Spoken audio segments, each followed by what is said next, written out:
Here we are again, let's start. He's a wreck. He's worse than a wreck. He's a wreck not because he was stuck in the underworld, not because he has some overwhelming trauma. They kind of Thored him. They Luked him. They decided to make Dante the most childish possible version of the character to make room for someone else to take over the series. And it sucks. Amazing. Every word of what you just said was wrong. This Dante is not a leader. Oh yeah, let's see his track. dmc5. He works alone the entire game, barely interacts with Trish, and never gives a single order. dmc2. He tries to avoid Lucia, saves her once and comforts her. All he tells her to do is hold on to his coin. dmc3. He messes around big part of the game, not taking Lady seriously until he starts respecting her, and never gives a single order in the game. dmc4. Okay, this is a funny one. He gives Nero Yamato after an unnecessary fight he had with him for his own entertainment, then decides to stop the savior and Trish gives him an order and he backs up. He's never been a leader. Never. Where did you get that from? He's not intelligent at all. It's been a while since I used my brain this much. Oh yeah, Dante, I'll jump into Mundus trap. What could possibly go wrong? Dante, I just don't like you, that's all. The Dante that messed up the Fortuna mission, but not because he's stupid, it's because he's arrogant and in a way he just pretends to be stupid because we know he can be really smart if he wants to. That's why he jokes about it. Besides, he never does anything particularly stupid, except for not trusting Nero. He just gets overpowered once. That's it. The whole thing with Virgil is because Virgil simply won't listen to him, so he has no choice. He's pushed away all of the ladies in his life. His business is failing. He lets Morrison treat him like a child because he is one. He spends most of his time sitting alone in the dark because he can't pay his bills. This Dante is a bum. He's always done this! Is a bum. He's always done this! Useless. You're describing his character! He doesn't. Seriously, what franchise were you playing? He's washed up, he's useless, and he's waiting to die. No, he's just waiting to get an interesting job. In the anime, that's the whole plot. You're again inventing stuff. He doesn't tell other characters crucial bits of information. It's dubious whether or not he actually understands this information, and he bungles almost everything he does, even though he's given plenty of time and opportunity to do things right. That's literally a flaw that he always had. In every Devil May Cry story that we have seen, there's always a character whose Dante doesn't want to tell some piece of information, and is normally very stubborn until he is forced to say it. That's literally the thing he needs to learn from Nero, and stop distorting the scenes to prove your point. He couldn't do anything in any of them. The entire game is apparently his fault anyway, because he forgot to tell Virgil that his mom loved him. You do realize the reason he tells him now it's because the whole background reminds him of it. He literally starts thinking about it. This is where it all started. That day Mother saved me and left you behind. The thing you don't know is, she tried to save you too. She kept searching and searching. Until I killed her. Besides, let's look at their history. The first time they meet after their house burns is in the dmc3 manga, where they have a friendly chat before Virgil drops he's going to open a gate to hell, and Dante completely changes his attitude. He also reminds Virgil that their mother was killed by demons, but he doesn't seem to care a lot. So Dante probably doesn't understand what Virgil thinks yet. In the next two encounters in dmc3, Dante is not interested in anything else than to fight Virgil. In the third battle, he tries to talk him down, but the topic of their mother doesn't come up. Then in dmc1 it is obvious, so this is the first reunion since then. Because Dante clearly doesn't know V is Virgil, and in the two moments they encounter, Dante does not try to reason with him. In the third fight he sees the illusion of their home, so he finally decides to talk about it. As you can see, there's nothing weird or out of place with Dante not telling him before. The only thing this Dante can do, the only thing he's good at, is pulling off sick-ass moves and running over goats and lizards with his motorcycle. Dude, how much stuff has Dante ever done in the other games? The only moments he does something outside of that is when he gets emotional, which he still does. He literally wants to protect his nephew from the truth, and in the ending he reverses the time he called him deadweight. There is no life in this character anymore. Okay, Morrison, I'll take you up on that gig, but only if you can get me out of that hellish birthday party. Consider your RSVP declined. Now he needs an ass kicking,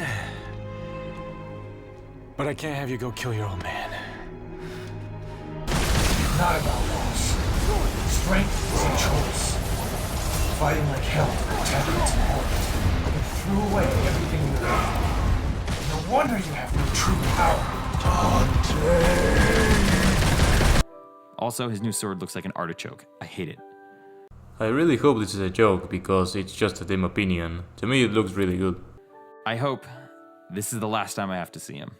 Because to see Dante like this is worse than seeing Dante like this. Nah, we will very likely see him again.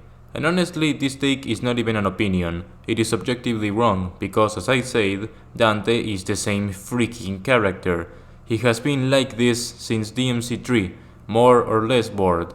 In DMC1 Dante barely had any character. Maybe he likes it so much because he's literally writing stuff in all the stuff they don't show about him. Seriously, go to DMC1 and tell me a human flaw that Dante has outside of his overconfidence.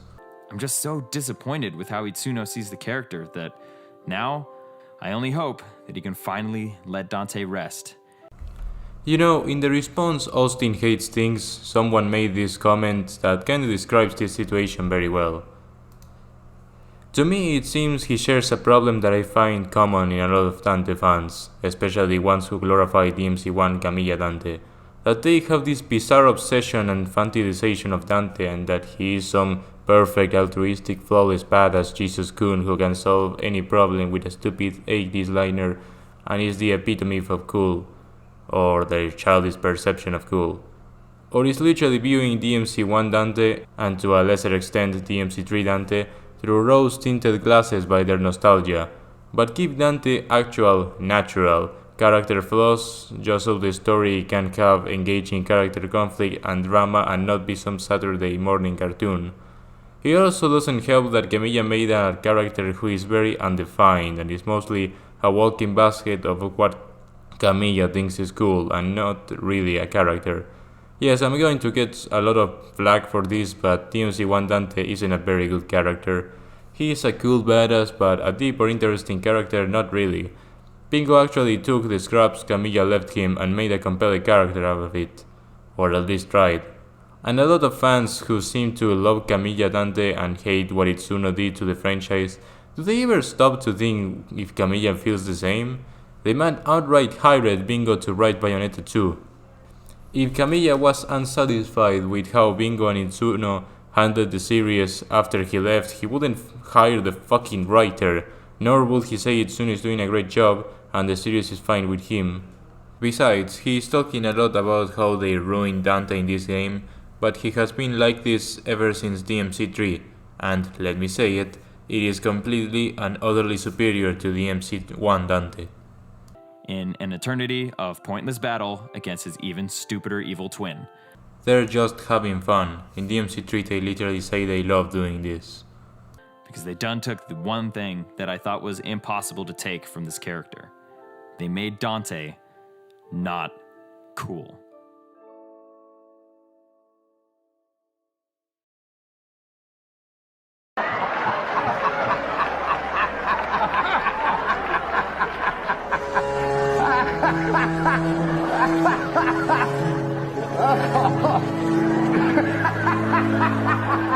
V is my favorite character in the game. He's also one of the worst characters in the game. I'm Michael Jordan. Stop it. Get some help. But given the amount of relevance he has in the plot, he's the only one that I ended up caring about at all. There's something so cool about his calm demeanor. Pardon my delay. I was catching up on some reading. In one scene, when Nico scares him off by yakking about her life when no one asked, I immediately related to him. Get out of there, man. V has what I've come to call Kylo syndrome. When you're the only character in a crappy story that has any kind of mobility, you're instantly the most exciting thing about that story. I actually agree with Kylo, but this has nothing to do with that because this story is actually really good. I'm sorry it doesn't use your fanfiction. And V is just another great character. Oh, and Kylo in Star Wars wasn't really good at anything. His actor was just excellent. And what do you know? He kinda looks exactly like Kylo anyway. Another thing that I really liked about the character was this idea that he's dying the whole time. You stop moving with him and Kylo immediately goes to lean on his cane. It's a little thing, but it made me invest that much more when I was playing as him. I really wanted to get Kylo to the next area and keep pushing him forward. In a way, it reminded me of Raziel in Soul Reaver. As a wraith from the spirit world existing in the material plane constantly drains your health. So whenever you're playing as him, you have this great sense of urgency that really keeps you in the moment. Walking around with V in general is awesome too. When he runs, he hops on top of Shadow like a skateboard and kind of surfs around. Like, this guy's got some style. And then when he walks, he kind of lurks around and is really mysterious and tragic. He's hands down the best part of the game, and I'm honestly glad he exists at all. He should have just gotten his own IP separate from this mess of a game. Don't have much to say since for the most part he's just citing positives, but you do realize that to have his own IP you will literally have to change his entire backstory because it revolves around being Virgil's human side, right? He also ignores stuff like how well they developed Virgil through V, since because he lost his power, he now is seeing his mistakes and his flaws. And then when he comes back as Virgil, you can subtly notice improvements in him, like smiling more often or just being less cruel. So let's talk about Virgil. Which is funny, because Virgil, on the other hand, is so annoyingly bad that I'm not even going to give him his own section. So instead, I'll just give kudos to dmc5's real Daniel Southworth role, and it's actually Griffin. You and I like to exist, so get rid of those demons quick, cause killing them ain't my stick. I got your back, cause dying is whack. Or let's not talk about Virgil. I guess he couldn't find anything to complain about, so he decided to skip it and pretend like he's right. It's incredible how this review finds even more and more new ways to be bad. All that is left is if in the ending he says this was just his opinion or something like that. Imagine that. I thought he was gonna be like really annoying, but he's actually really funny. I've never seen him before, not in the underworld anyway. In that respect, he's a lot closer to dmc4 Dante than actual Dante in this game. This is unbelievably stupid, and if you have brain cells, I hope you understand why. None of his one-liners make you laugh, but he's funny anyway. Have you lost your mind? There's a demon to destroy. Kill yourself later. I'll help. He's over the top, but you kind of like having him around. Why didn't they do that with Nico? They did that with Nico.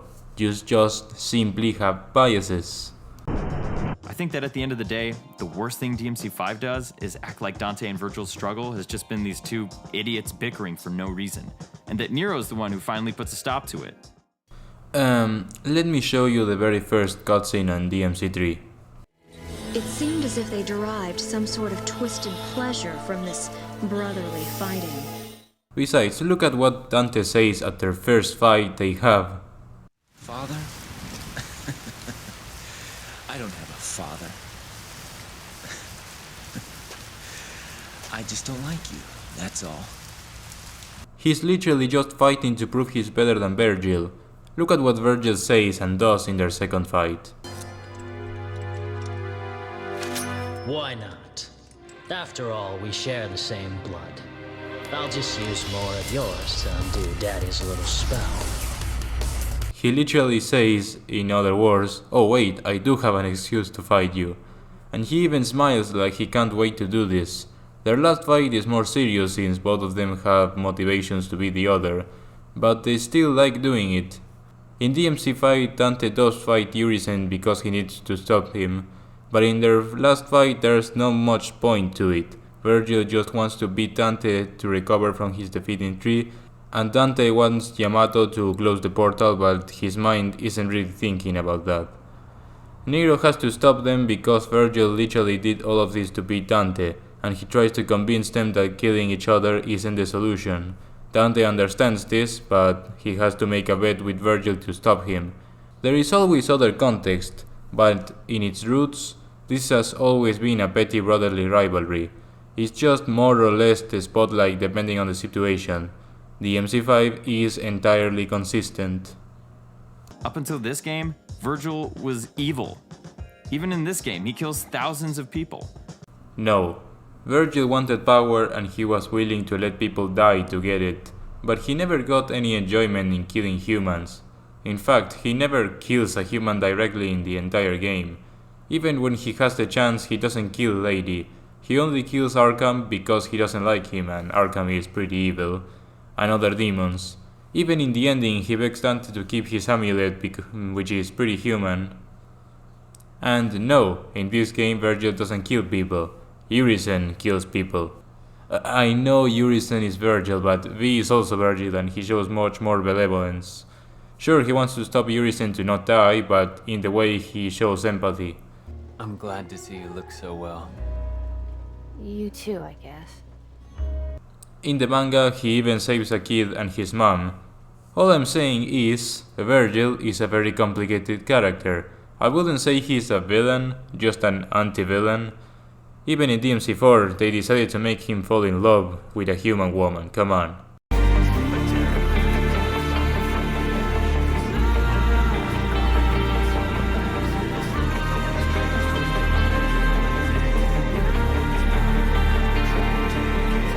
You're just skipping context to support your point.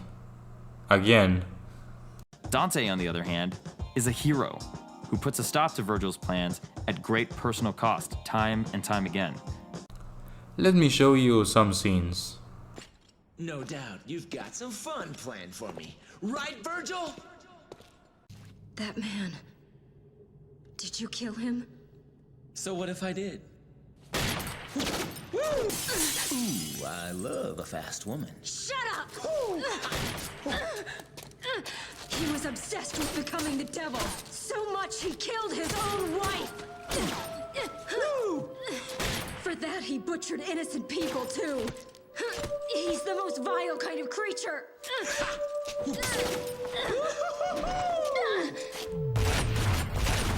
To top it off, that filthy scum is my father. Well, we have something in common.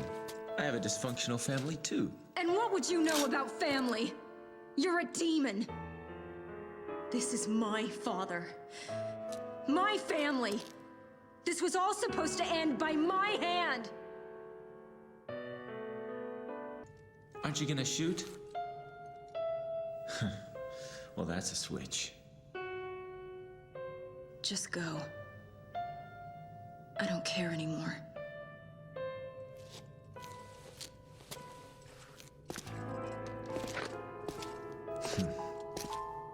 Family, huh? Dante sure took more of the responsibility of his father in 3, but only because he got help to do that.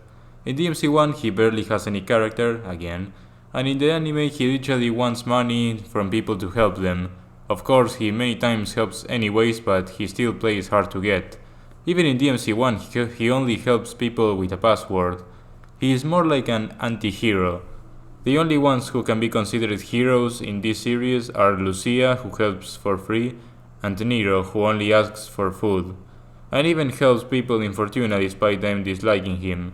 Again, stop inventing your own characters. Framing the story as anything less is simply not consistent with the rest of the series. As I've been proving, DMC5 is very consistent with the rest of the series. You don't know what the rest of the series is about, and this bit of Virgil being a villain and Dante a hero confirms it. Lowering Dante and Virgil does not raise up Nero. They didn't lower Dante, they just showed his flaws. And how is Virgil lower? He's better than he's ever been. It makes them all look like idiots. And I wish they understood this about the story and the characters. No, dude, you really don't understand neither the story or the characters. Because they did exactly what I said they would. The exact same thing they've been doing over and over again since 2001. That's right, all of you guys got punked into basically playing the DMC reboot all over again, with better graphics. Cue the dance music. Dude, no offense. I don't know who or how you are as a person in real life, but this is retarded. Anyway, he then starts showing superficial similarities, and honestly you will first have to prove it was bad in the reboot to claim it is in 5. He also makes a comparison between Morrison and the guy from DMC, and honestly, what's the similarity? Is it because he's black? I hope not. But being old isn't really a significant similarity. He also compares these two scenes with completely different context, which is just intellectual dishonesty. Hey, look at that, we're gonna talk about the game. Now, we've talked a lot about what it's like experiencing the story and its characters, but what is it like to actually play through Devil May Cry 5? I've said before that the game is short, and we've already covered that the story is minimal, but where this affects the game the most is actually in the level design. Because the game wants certain things to happen at certain times, or for you to be playing specific characters for specific moments, the game suffers horribly from lack of consistency in tone and plot from level to level. No, it doesn't, but continue. Just when you start finding your groove with Nero, you're jumped over to V. And before you really start to dig into V, you're Nero again. And then you're V, you're Nero, you're V, Nero, V, Dante, Vero, Nero, Zero, V, Dante, Dante, Nero, Z, V, Dante, Gary V. I fucking found a dumpster. Now it's a month ago. Now it's 2 months ago. You're in the city. You're in the forest. You're in a harbor. You're underground. You're in the library. You're in a tree. You're in a tree. You're in a tree. You're in a tree. You're covered in blood. You're in a tree. Now it's a month ago. Yay, now you're V again. Just kidding. Now V's dead. Virgil. End credits fight. End credits fight. End credits fight. End credits fight. Now you're back in the tree. It sounds like I'm exaggerating, but playing DMC5 is literally like a much more boring version of that. Foolishness. Your life has greater purpose than this. You should motivate yourself. But now seriously, this is an interesting point. Let's analyze it. In missions 0, 1, 2, and 3, you play as Nero. In 4 missions, you should get a grasp of his gameplay, especially if you play previous DMC games. In missions 4 and 5, you play as V, who is difficult to use, but let's be frank, his gameplay is incredibly simple, so with 2 missions paying attention you should get a grasp with him. In mission 6 you come back with Nero for a boss, and in the next mission you can choose who to continue as. You can pick which one you like it more. In mission 8 you have what you could consider Nero's final mission for this part, because he only has one more exclusive mission much later. Then you play as V again in his final real mission, because after this he only has a boss rush. Then missions 10, 11 and 12 are all extensive missions where you play as Dante without interruptions. He is complicated to learn, so the game gives you only Dante for a while to get a grasp on him. Then you can choose again. Then you play a boss rush with V, where you need to know the moveset of the familiars because you're limited with them. This boss rush is also better than the others because you're actually doing something new with a character that didn't fight these bosses, contrary to DMC3 and 4 where you're just doing the same thing. In mission 15 you get one final mission with Nero, and you should know how to play well with him at this point. And this mission is very replayable because you can pick many different paths with different situations. Then missions 16, 17, 18 and 19 are with Dante, one complete mission and then many bosses, and in mission 20 you play again as Nero, but this time with no Devil Breakers and with Devil Trigger and the Devil Bringer. As you can see, the game does jump from character to character, but there's effort put to make this smooth. You have many missions in a row when you start, so you can learn them. Besides, excluding co-op missions, V, who is the simplest one by far, gets 4 missions, and excluding the prologue, both Dante and Nero get 7 missions. Unlike in DMC4 where Nero, the way simpler one, had 13 missions and Dante, who was very complicated, had 7 shorter missions. It also depends on who you choose in the co-op missions. Now, I don't know you, but I see this as an absolute success. They managed to create a story with 3 protagonists, all of which develop and have arcs through the story, and the gameplay transition managed to be very smooth. Could it be better? Sure, it already does its job. I'm not saying it's perfect, but it is a very complicated way of organizing your game with a very good execution. You leapfrog from character to character, to location, to boss fight, and you never really feel at home with the game. Unless you ask every single person who played this what their experience was, you can't state that. By the time Dante shows up for his first mission, you've essentially played through 2 sort of beginnings of a story with Nero and V, but the game is already half over. Of the game's 21 missions, missions 6, 17, 19, and 20 are all one-and-done boss battles with no traversal. To make things worse, missions 19 and 20 are both against Virgil in the exact same area. Missions 14, 15, and 16 all stall the story's progress within the same stretch of time. 3 missions repeat the same Urizen boss battle, with a 4th variation in Mission 17. Mission 14 is a boss rush, and only 8 missions in total take place in new environments, some of which we never see in the game again. What that means is that the rest of the game's 13 missions are recycled bits of those 8 unique ones for maybe 15 hours of gameplay, tops. Dude, you do realize you should also criticize DMC1 and 3 as well, right? In DMC1, missions 4, 5, 7, 8, 13, 16, 18, 19, and 23 have large amounts of reused content from other levels. Missions like 17 have very similar places to other missions, and 22 is a boss. And there are many short missions, but I won't count them because with that, what I just said, the game has like half original content under your conditions. With DMC3, missions 5, 10, 12, 14, 15, 16, and 17 have large amounts of reused content. Mission 18 is a boss rush with nothing new, and mission 20 is just a boss. So again, that's almost half the game like you said. And DMC4, I'm not even gonna talk about DMC4. Take into account these are always literally reused content, unlike D5, which simply has similar levels, not the same levels. I'm not saying all the levels in those games are bad, I'm just saying that just because they're there, it doesn't mean it's bad. Even less in DMC5, where they aren't even reused, but if you criticize DMC5 anyway, then you should give the other games the same treatment. Now, with his argument on DMC5. In missions 19 and 20, you fight him with different characters and Virgil behaves differently. I don't get his point on missions 14, 15 and 16 since different things happen to the different characters. Missions 8 and 10 have shared Urizen, but one of these is just for the story.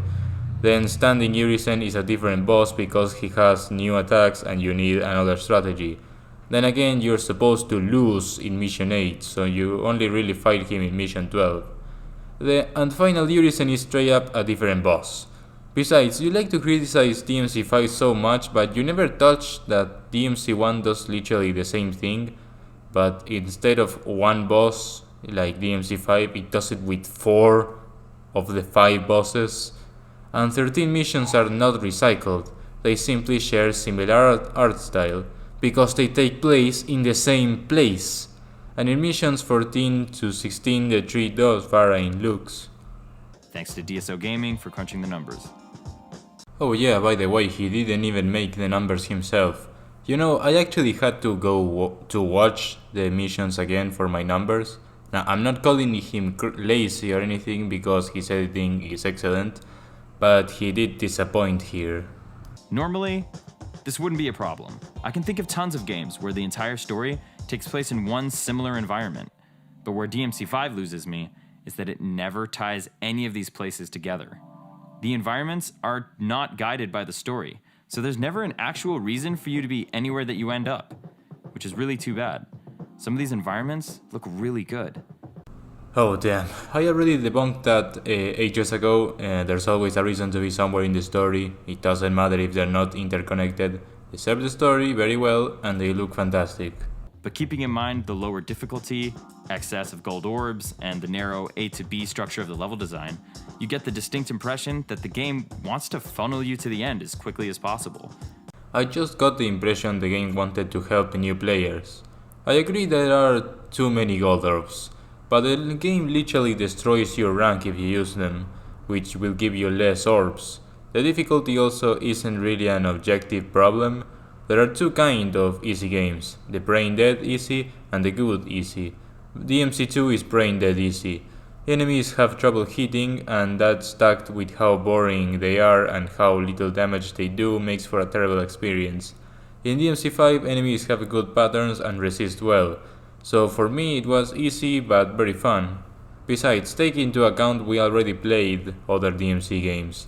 I already know how to exceed or change styles quickly, and since the game is not very hard it feels even easier, but there's nothing objectively bad with it. Difficulty is the decision of the developer. And before you tell me you should have more difficulties at the start, two things. One, the new difficulties draw stronger enemies way earlier, and two, you can always beat Urisen in the prologue and the game will give you a more advanced difficulty. You just have to prove you're good enough. So you end up blowing through each area without really caring why. No, you didn't care. The vast majority, including me, oh wait, I haven't asked everyone about it, so I can't speak for everyone. Huh, sorry. Even if you did take your time with it though, there's really nothing to explore anyway. You're better off carving a straight line to the end. The game kind of crosses its fingers that you won't find this boring. This is also incredibly wrong. You can search for devil breakers with Nero, search for gold orbs, secret missions, secret rooms, and in mission 15 you can take different paths as a gimmick for that mission. Which is probably why it throws a new environment at you every mission. Or maybe because it doesn't want to rehash so much like previous games? But don't worry, by the time you get to the tree, it's monotonous flesh walls for the rest of the game. You're welcome. Remember you once asked me how a bullet comes out of a gun? No, it isn't. I'd say overall, it's pretty clear that they wanted to lower the bar of entry for new players, but boy oh boy is Devil May Cry 5 catered to that new player demographic. Great, he's a gatekeeper too. Look, if the game suffered from it, I will criticize it, but it doesn't. Well, aside from microtransactions. You literally can't argue against it, because you can always unlock difficulties by beating Urisen. Even then you can't just lose, get more abilities in a few missions and come back to the prologue. There, problem solved. If the game is too hard, you have a million gold orbs, the game is easy and you'll never die. But the game will destroy your ranking and you'll get less orbs, therefore less stuff to buy and dissatisfaction. Besides, you do know that in DMC3 you can farm orbs and brute force parts of the game, right? If the game is too boring, you have 3 different characters, a million weapons, the scenario changes every level, the game is easy and you'll never die. What? What the fuck? But without the threat of a punishing death, or the reward of a compelling story, playing through Devil May Cry 5 for me was hell, and not the good kind. For returning franchise gamers, it almost feels like you're being encouraged to just blow through the game really quick so you can get to that second, harder playthrough. But then what's the point of enjoying the game in the first place? There's no point in responding to this. It's all his subjective experience being taken as fact, and he missed unlocking harder difficulties at the very beginning.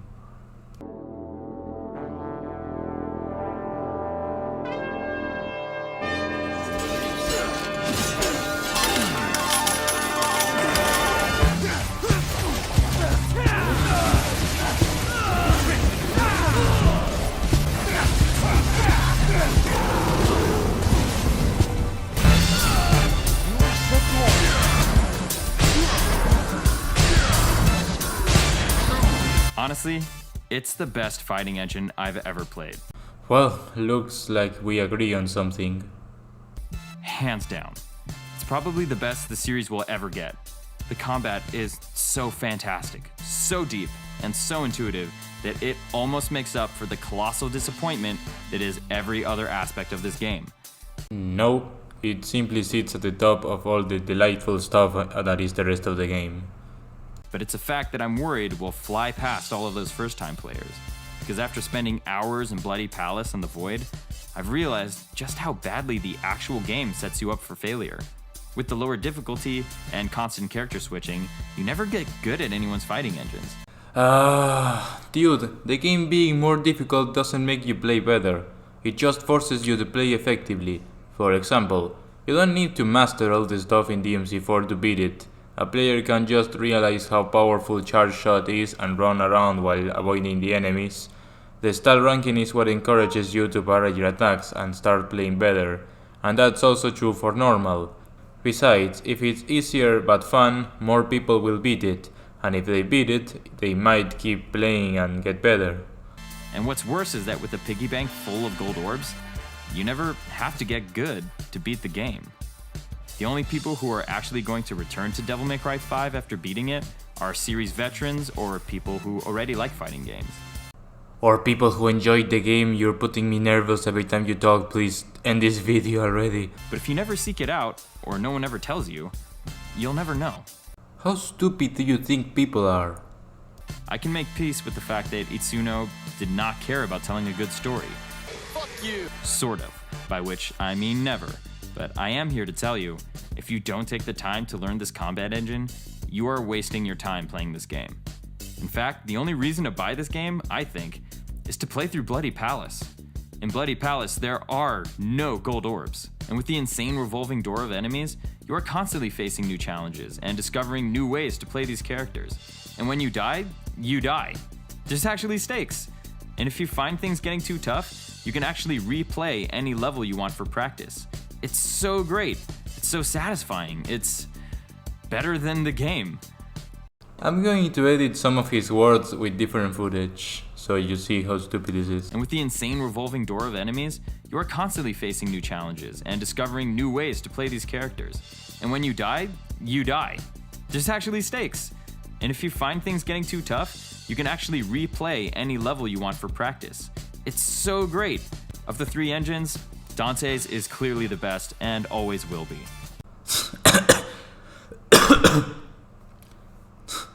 It's incredible that his bias for Dante even stays for the gameplay. Dante is my favorite, okay, but I can't say he's the objectively best with Nero's new abilities. I'm perfectly functional at Dante and style switching by myself, but seeing these videos online of other players just fucking annihilating this game, it's given me such an appreciation for what they've created here. And because he doesn't explain why Dante is the best, this point can also be used for Nero and even B. Second up is Nero, for the only reason that I think the breaker system isn't as deep as Dante's style switching. But that's okay. They've essentially retained everything about his moves from Devil May Cry 4, and then added an actual Devil Trigger with a ton more vertical combat. One of my favorite new moves is Payline. Oh, what a beaut. And how fun is it to launch a fucking rocket arm and then ride it around? Like, there's some crazy stuff you can do in this game, and that's just the entry level. The real moves are freaking credible. He says the breakers aren't as deep as Dante's style switching, but he doesn't explain why. I would say both are deep for different reasons. V's combat rounds out the bunch and gets points for just straight up trying to be different. You feel cool and collected watching V pace the battleground, which actually the only thing you feel is excruciating pain as you mercilessly mash triangle and box for the entire fight, which actually kind of makes V's fighting suck a lot. But it's still super satisfying somehow. I'm not sure why. You didn't even learn how to play with V. You didn't say anything about the combos, holding buttons, or Nightmare. Get out of here. I just love floating around with Griffin or appearing in midair above someone for a kill strike. It's really fun to play, but you'll end up basically button mashing the whole time no matter what. It's just kind of how it is. Other than that, I love the menu. I always thought it'd be cool to have a version of this in Dante's office, but I guess I'll just split the difference with Nico's sex dungeon motorhome. Why do you always mention sex with Nico? Stop trying to trick people. Just because you say it a lot doesn't mean it's true. It's just getting even more annoying. I still hate Devil Trigger like so much, but I was surprised that the ancillary background music during the game is actually pretty good. I especially like bopping around to the menu themes and really appreciate the files and bonus content, even though it's all written in Nico's voice. But that about does it. Calm down. It's his taste. He can dislike whatever he wants. He didn't say Devil Trigger objectively sucks. Calm down. We're finally at the end of the journey, at long last. So, what are my final thoughts on Devil May Cry 5? Devil May Cry 5 is a disaster.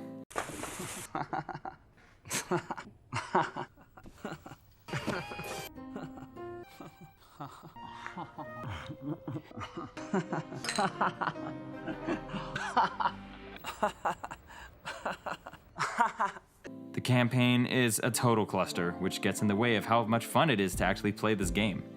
And even so, with everything the game is able to achieve, it's still only half a game.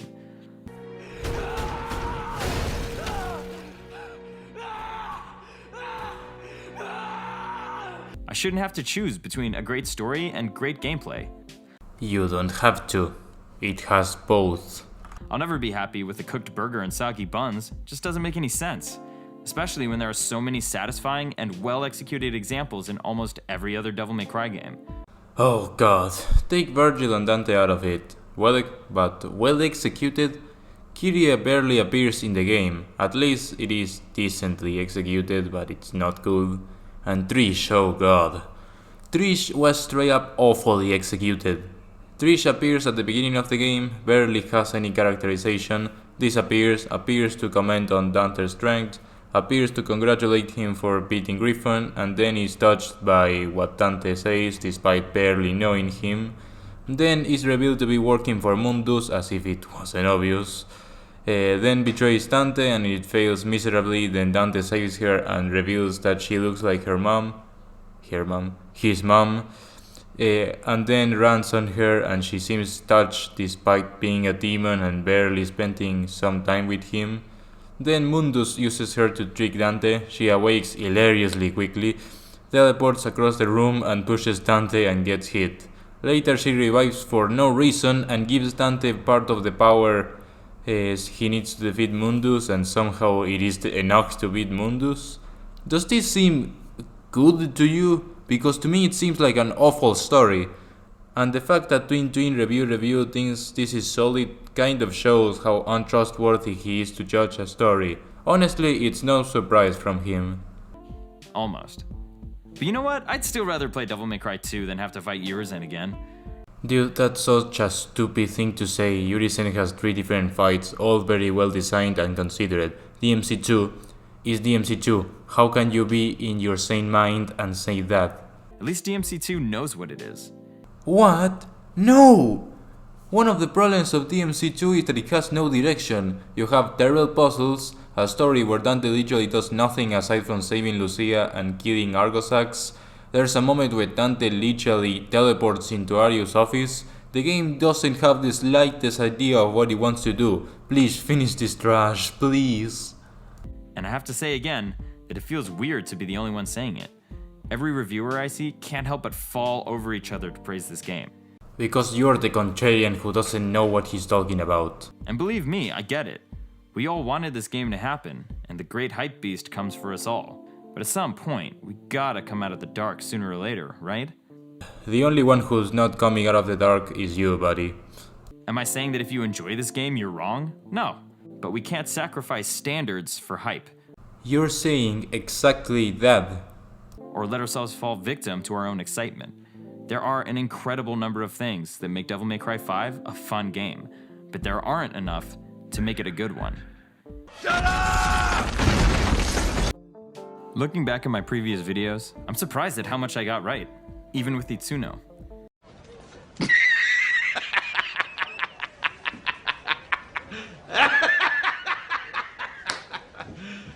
You serious? Going into DMC5, I didn't trust him.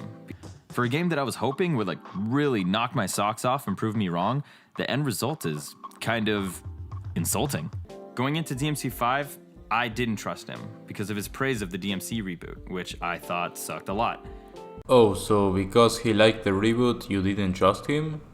Do you realize not everything in the reboot was bad, right? Also, didn't you say that you were expecting the game to surprise you? And while that led me to psychoanalyze everything he did afterwards, I realize now that I was actually right, just about the wrong game. DMC5 wasn't his monument to compromise. His development role for the DMC reboot was. If Ruben Langdon is to be believed, in his recent controversial interview, that Itsuno almost quit Capcom over the DMC reboot, then I think it's about time Itsuno took a chance on making something he believed in, which is really all I ever wanted to see him do. Because after all this time, I do honestly believe now that Itsuno just wanted to make a fun game. Oh, don't you say? Besides, he did make one of the best games ever. Does it mean that I have to like what he's made? No, of course not. But in this case, I'm happy for him. And that Devil May Cry 5 can simply be a difference of opinion and priorities between what I wanted and what he wanted. Why did you make a video called The Hard Truth, truth about Devil May Cry 5 and say that we should have better standards, to say now a difference of opinions? Dude, you can't... there it is, the typical "it's just my opinion" after all this trash. Fuck off, Featherface. I will admit though that it is super weird to see so much of the DMC reboot in DMC5, but who am I to know what Itsuno is inspired by or not? Following the Langdon interview, I'm alright with whatever Itsuno wanted to make. You didn't seem pretty alright throughout the video. As for Matt Walker...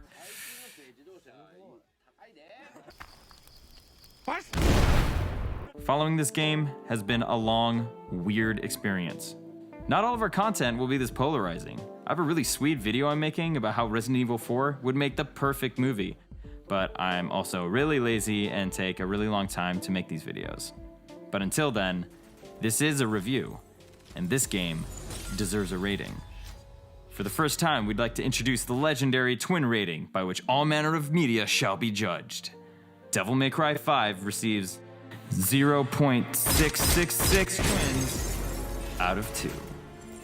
Until next time, adios, Garbage Dante. Nice meeting you all. Nos vemos.